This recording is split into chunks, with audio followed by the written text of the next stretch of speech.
Subway went from world domination to big trouble, and it's their own fault. They are known for their eat fresh image. They are fresh, they are customizable, and they are known for their foot-long sandwiches. Once upon a time, Subway looked like it had cracked the code for selling healthier fast food. They bragged about fresh bread, fresh vegetables, and meat sliced just right, at least in theory. They exploded in popularity thanks to big marketing campaigns and a friendly image that made burgers and fries look old-fashioned by comparison. For years, Subway made people believe they could keep eating fast food without feeling guilty. At its peak in 2016, Subway claimed over 44,000 stores worldwide, an eye-popping number that actually beat McDonald's in total locations. At that time, they seemed unstoppable. Subway was raking in billions of dollars in annual revenue and felt like a safer, fresher choice than greasy burger chains. Customers lined up to order their sandwiches, and business experts pointed to Subway as a model of fast food success. Today, though, things have changed. Subway doesn't have nearly as many locations as it once did, and each year more of its stores are shutting their doors. Its sales have dropped, and its public image took a major hit after shocking scandals and messy controversies. Many people who once loved Subway have turned their backs on it, partly because of new fast casual rivals, and partly because of repeated scandals that painted the sandwich chain as less healthy than it claimed to be. If you once believed Subway was the king of healthy fast food, you might be surprised to learn just how badly the company handled its own success. The numbers speak for themselves. In 2010, Subway's global store count passed 33,000, which was more than McDonald's had at that time. By 2016, Subway was boasting around 44,000 locations.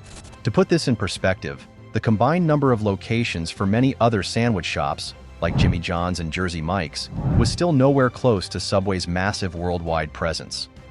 During these golden years, Subway's revenue soared. They opened new shops almost anywhere they could fit one. Gas stations, hospitals, airports, colleges, Walmart entrances.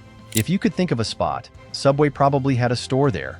This rapid growth made them a force in the fast food world. Some people thought Subway would keep growing forever, but they didn't see the cracks forming underneath this huge expansion.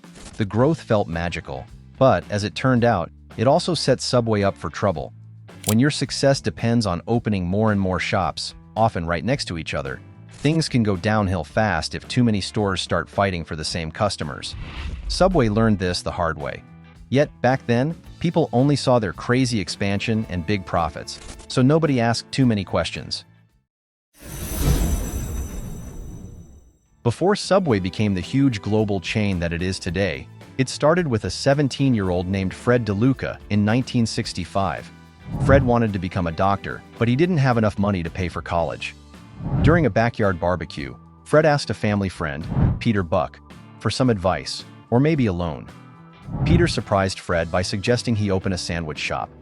He also gave Fred a $1,000 loan to get going. Fred named the little restaurant Pete's Super Submarines, and on its first day, it sold over 300 sandwiches.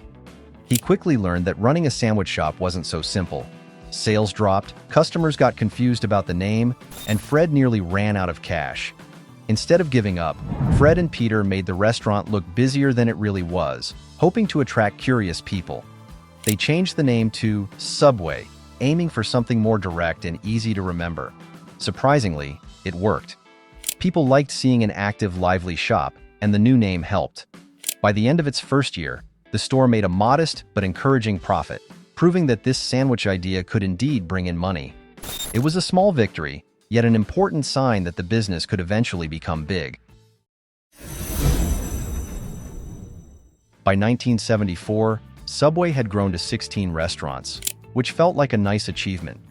But Fred and Peter had an even bigger dream. They wanted a lot more restaurants open in a short time. However, managing each store by themselves was getting difficult. Every store had its own local rules, and the customer experience sometimes varied wildly. That's when Fred decided to focus on franchising. A franchise means the main company, Subway, lets someone else, the franchisee, open a store using its name, recipes, and branding. In exchange, the franchisee pays Subway a fee plus a small part of their sales. This setup allowed Subway to grow without having to spend its own money for every new restaurant. Franchisees loved the idea too, because it was cheaper and simpler to open a Subway than, say, a McDonald's. Franchising took off like wildfire. Subway jumped to 200 restaurants by 1981, and then soared past 5,000 locations by 1990. With such amazing growth, Fred DeLuca looked like a genius. Subway felt unstoppable, bragging that their sandwich making required no deep fryers, no big grills, and fewer staff members. It was a lean, easy model that allowed them to pop up in every corner of the country. Subway's rocket ride to the top wasn't just about simpler kitchens. It was also about brilliant marketing. In the 1990s and early 2000s, Americans started to worry a lot about obesity and fast food burgers. Subway swooped in, claiming to be a healthier alternative with fresh vegetables, meats, and breads. The company's Eat Fresh slogan suggested that you could lose weight, or at least eat better than you would at a burger joint. Then came Jared Fogle. In 2000, Jared appeared in ads saying he lost more than 200 pounds by eating Subway sandwiches. This story grabbed attention nationwide. People loved the idea of a fast food meal that could still be part of a major weight loss journey. Subway's sales jumped over 20% after Jared's story became their big marketing message. He stayed on as Subway's main spokesperson for 15 years. In 2008, Subway launched another hit campaign, the $5 footlong. The simple jingle, $5 footlong, became a sensation. Customers poured in, wanting a cheap 12-inch sandwich at a time when the economy was struggling. This price point filled Subway's registers with billions in extra revenue. The chain stood tall and proud, claiming they truly were the future of healthier fast food. From the outside, Subway looked incredible. But behind the scenes, their franchise model was starting to reveal serious cracks. Subway allowed new stores to open very close to existing ones. Unlike other chains, Subway did not offer territory protection, which meant a brand new Subway could appear just a few blocks from your Subway, forcing you both to split the same pool of customers. It seemed Subway only cared about collecting franchise fees and ongoing royalties. As long as they kept adding more stores, they made more money in the short term. Even if the franchise owners were struggling, people began to notice that many Subway franchisees were immigrants who didn't fully understand the complex contracts. By the time they realized they might not make a profit, it was often too late. They had sunk their savings into opening a store. In some dense cities like Manhattan, you could walk 15 minutes and pass 10 different Subway locations. The cannibalization of sales was intense. Many franchise owners found themselves making far less money than they had hoped. Meanwhile, Subway itself was still collecting fees for new stores. This tension brewed for years and only got worse when sales started dropping in the 2010s. Subway faced not just internal problems, but also a growing wave of public scandals. Perhaps the most shocking was the downfall of Jared Fogle. In 2015, police arrested Jared for crimes involving minors. Overnight, the man who had been the friendly face of Subway became a national disgrace. Subway tried to distance itself from him immediately, but after 15 years of building its brand around Jared's weight loss story, the damage was massive. In addition to Jared's scandal, Subway got slammed with several embarrassing food controversies. One blogger found a chemical in Subway's bread that was also used in making yoga mats. Another study in Canada claimed Subway's chicken only contained around 50% real chicken DNA, although Subway denied it. Later, a lawsuit in the US questioned whether Subway's tuna was actually tuna. Even though Subway insisted it was 100% real, these kinds of stories took on a life of their own. They spread on social media and the news, painting Subway as dishonest. Little by little, the idea of "eat fresh" began to crumble in people's minds. The brand that once bragged about health and transparency now looked shady or out of touch. Customers started turning to other fast casual restaurants like Chipotle or Panera, where the promise of fresh, high-quality ingredients felt more authentic. This shift was disastrous for Subway. Between 2012 and 2017, Subway's sales dropped by about 25%. That is a staggering fall for a brand of its size. During this time, Subway also began closing locations at a rapid pace. Thousands of stores disappeared, and many more owners were struggling to stay afloat. Unlike in the glory days, new franchise owners weren't rushing to open Subways. Instead, they were looking at other franchise opportunities or starting their own small food businesses that felt more modern. Subway tried to fix this by shutting down unprofitable stores and making updates to the menu, but it was a slow, painful process. By 2024, the number of Subway locations worldwide had dropped from 44,000 to around 37,000, a major decline for a chain that once felt everywhere. While losing stores, Subway also tried to rebrand itself to show it was serious about improvements. They launched a campaign called Eat Fresh Refresh in 2021, which included new bread recipes, new sauces, and the introduction of in-store meat slicers. The idea was to recapture customers who wanted truly fresh ingredients. They hired sports stars like Tom Brady, Stephen Curry, and Serena Williams to promote this refresh. It showed Subway was willing to spend money to rebuild their brand, but the question remained, would it be enough? As Subway stumbled, other fast casual places and sandwich shops stepped up their game. Chains like Jersey Mike's cut their deli meats to order and made sure the bread was baked fresh on site. Chipotle kept highlighting its higher quality ingredients and responsibly sourced meats. Panera added new soups, salads, and grain bowls. These rivals tapped into changing tastes. People wanted fresher ingredients, more transparency, and different flavors. Subway, in contrast, felt stuck. For years, they had kept the same formula: standard white or wheat bread, lettuce and tomato delivered only once or twice a week, and pre-sliced meats shipped from a central plant. Customers who paid attention realized that eat fresh might not always match reality. Some even complained that the vegetables weren't as crisp as they expected, or that the bread smelled weird and tasted too sweet. Younger generations also began caring more about local, trendy spots, or at least places that offered more adventurous flavors.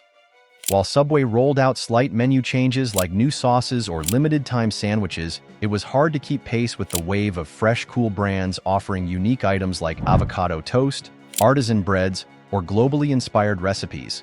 Subway's brand identity started looking old-fashioned. Another hit came when Fred DeLuca, the co-founder who started it all, passed away in 2015.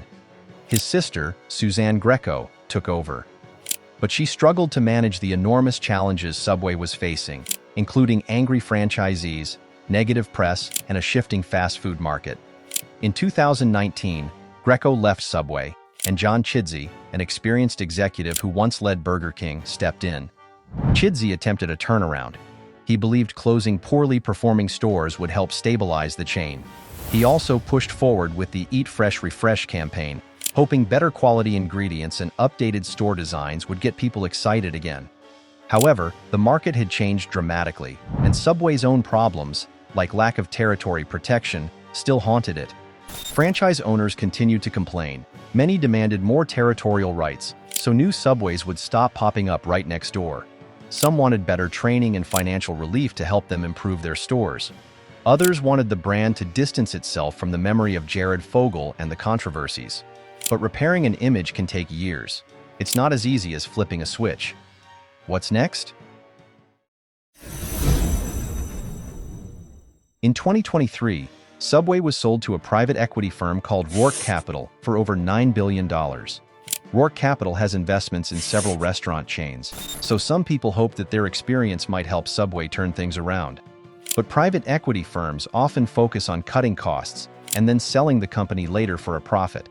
That leaves many people wondering if Roark really cares about a deep, long-term fix for Subway.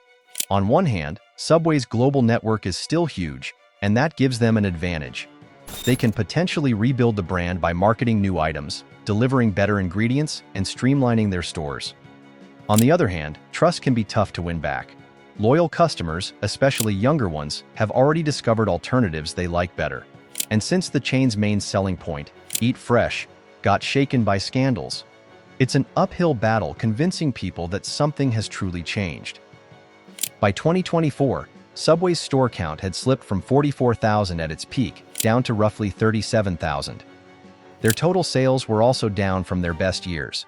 While these numbers might still look gigantic compared to many other restaurants, they show a significant drop for a brand that was once considered unstoppable. Subway's biggest mistakes. Looking back, several decisions stand out as the main reasons Subway is in trouble. 1.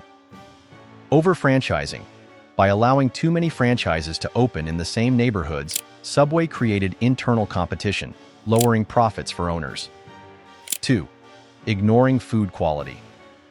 Eat fresh sounded great, but sometimes the ingredients arrived only once or twice a week, and the meat was pre-sliced. Over time, customers noticed this didn't feel very fresh.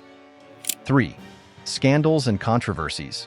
The Fogle scandal hurt Subway's image deeply, but so did the stories about chemicals in bread, questionable chicken, and tuna lawsuits. All these events chipped away at customer trust. 4th, lagging innovation. While rivals embraced new flavors and local sourcing trends, Subway mostly stuck to its old format. Customers got bored. 5. Leadership changes. After Fred DeLuca's death, the chain struggled to find strong, stable leadership to tackle these problems head-on. All of these factors added up and led to store closures, lawsuits from angry franchise owners, and a big drop in sales. In some ways, Subway was a victim of its own success. They grew fast, but they didn't think carefully about how that growth would affect quality or their franchise network in the long run. Will Subway disappear completely? Right now, Subway remains huge on paper. Even though they closed thousands of stores, they still have tens of thousands left around the world. Roark Capital's buyout may inject money and fresh ideas into the business. If the new owners focus on real changes, like truly fresh ingredients, store remodeling, and fairer rules for franchise owners, Subway could survive and maybe thrive again. But public opinion can be hard to change once people have made up their minds.